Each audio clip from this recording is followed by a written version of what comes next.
Et voici Pete, un excellent jeu d'ambiance pour 3 à 8 joueurs à partir de 7 ans. C'est un jeu d'Edgar Cayce édité par Repos Productions et c'est un jeu dans lequel on va parler tous en même temps pour essayer de constituer des familles de vaches.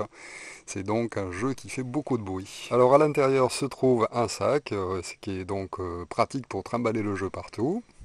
Et à l'intérieur de ce sac, vous avez juste une sonnette et ensuite vous avez un paquet de 72 cartes. Alors dans le paquet de cartes, nous avons 8 familles de vaches comme ceci, donc qui vont de 50 pour la famille la plus faible jusqu'à la famille qui vaut 100. Suivant le nombre de joueurs, nous allons prendre une famille par joueur. Donc par exemple, si on joue à 8, on utilise tout le paquet, mais si on joue à moins de 8, par exemple si on joue à 6, on devrait retirer deux familles complètes de vaches. Et à ce moment-là, on va retirer les deux valeurs les plus faibles, c'est-à-dire les vaches 50 et les vaches 55. Une fois cette sélection de familles de vaches effectuée, eh bien on va tout simplement bien mélanger le paquet avant de faire une distribution de 9 cartes par joueur. Vu qu'il y a 9 cartes par famille, eh bien, logiquement, vous avez distribué donc toutes les cartes à tous les joueurs. Chacun peut donc à présent regarder les cartes qu'il a en main, et le but du jeu va être d'arriver à faire des échanges avec les autres joueurs de façon à avoir 9 cartes identiques en main, c'est-à-dire une famille complète du même type de vache.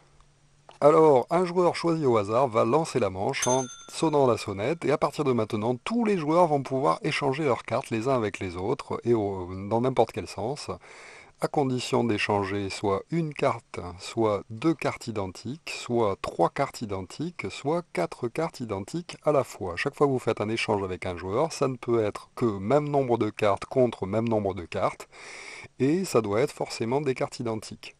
Donc par exemple, si je veux essayer de me constituer une série plus intéressante, je pourrais décider de commencer par me débarrasser des cartes en solo.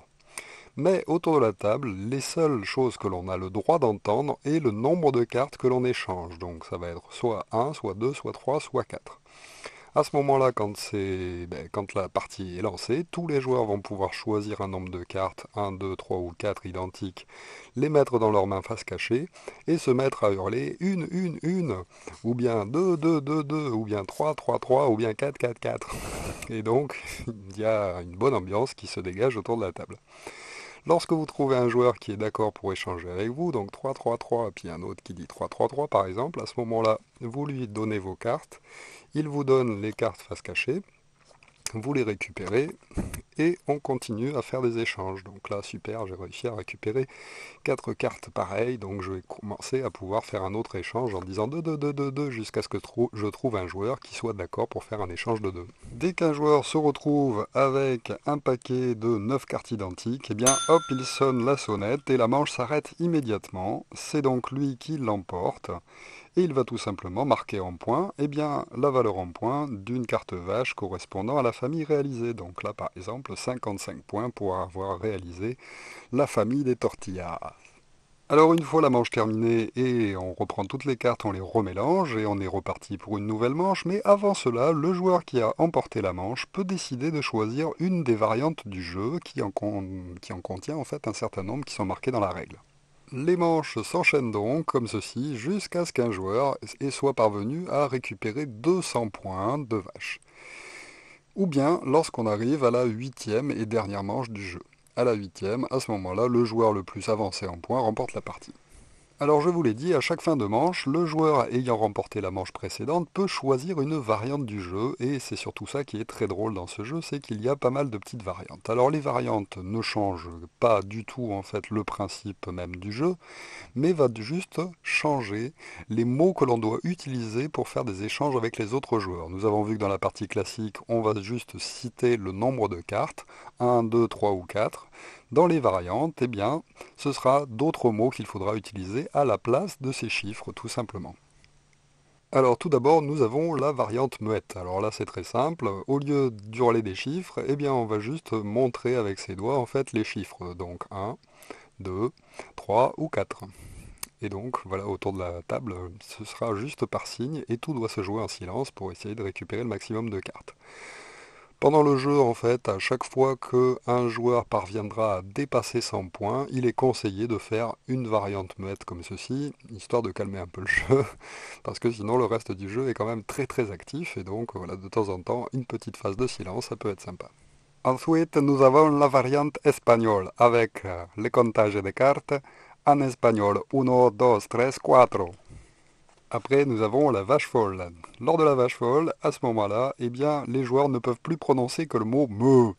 Et donc, ce sera le nombre de me qui indiquera le nombre de cartes qu'on veut échanger. Donc, soit me, soit me, soit me, pour 4. Ambiance assurée. Ensuite, nous avons la variante je me présente, je m'appelle. Alors à ce moment-là, eh bien, on va regarder le premier joueur autour de la table, donc imaginons que ce soit moi, Yann. Ensuite, on regarde le deuxième qui s'appelle par exemple Sylvain, le troisième s'appelle Cathy, le quatrième s'appelle Cynthia. À ce moment-là, eh bien, il faudra faire des échanges de cartes en donnant le nom de ces joueurs dans l'ordre. Donc Yann, ce sera 1, Sylvain, ce sera 2, Cathy, ce sera 3, et Cynthia, ce sera 4. Difficile. Donc là, tout le monde se met à hurler Cynthia, Yannick, Sylvain. Et donc, on se plante effectivement, puisqu'on croit qu'on nous appelle, etc. Et donc, il faut bien se rappeler de cet ordre, mais il suffit de regarder autour de la table pour savoir la position de chacun et se rappeler le nombre de cartes à échanger. Ensuite, nous avons la variante apéro. Alors là, idéal pour jouer au moment de l'apéro. Chaque chiffre va être remplacé par un nom de commande de bistrot. Donc, nous allons commencer par le 1 café. 2, ce sera bière. 3, ça devient tequila. Et 4, ça devient champagne. Ensuite, nous avons la variante vache Einstein. Alors là, ça va être un peu difficile parce qu'on va inverser les chiffres. C'est-à-dire que si vous voulez échanger une carte, vous allez hurler 4. Si vous voulez en échanger 2, vous allez hurler 3. Si vous voulez en échanger 3, vous allez hurler 2. Et si vous voulez en échanger 4, il faudra dire 1. Ensuite, nous avons la variante nos amis les animaux. Et bien à ce moment-là, au lieu d'utiliser que des noms de vaches parce qu'on commence à se lasser un peu, eh bien on va utiliser des noms d'animaux en commençant par canard pour 1, chat pour 2, chien pour 3 et 4, ce sera mouton. On peut aussi jouer cette variante avec les cris des animaux. Donc cette fois-ci, coin coin, miaou, waf waf waf, et ben. Après la vache folle, nous avons aussi la vache cochonne. Donc à la place des vaches, on va faire les cochons avec gouic, gouic gouic, gouic gouic gouic et gouic gouic gouic gouic. Dans la vache heureuse, on fait hip, hip hip, hip hip hip et hurrah. Ensuite, nous avons la vache and gun. Pour ceux qui connaissent le jeu Cash and Gun de la même maison d'édition, eh bien nous pouvons utiliser clic, bang, bang bang bang et boum. Nous avons aussi la vache fâchée, où on peut faire zut, flûte, mince et punaise. Bien entendu, on peut utiliser une variante en utilisant des mots un petit peu plus spéciaux, genre bip, bip, mip et mip. Je vous les dis pas, vous en trouverez bien tout seul. Ensuite, le rire c'est bon pour la santé, donc on peut aussi faire la vache qui rit avec ha ha ha, hi hi hi, ho ho ho, et hu hu hu.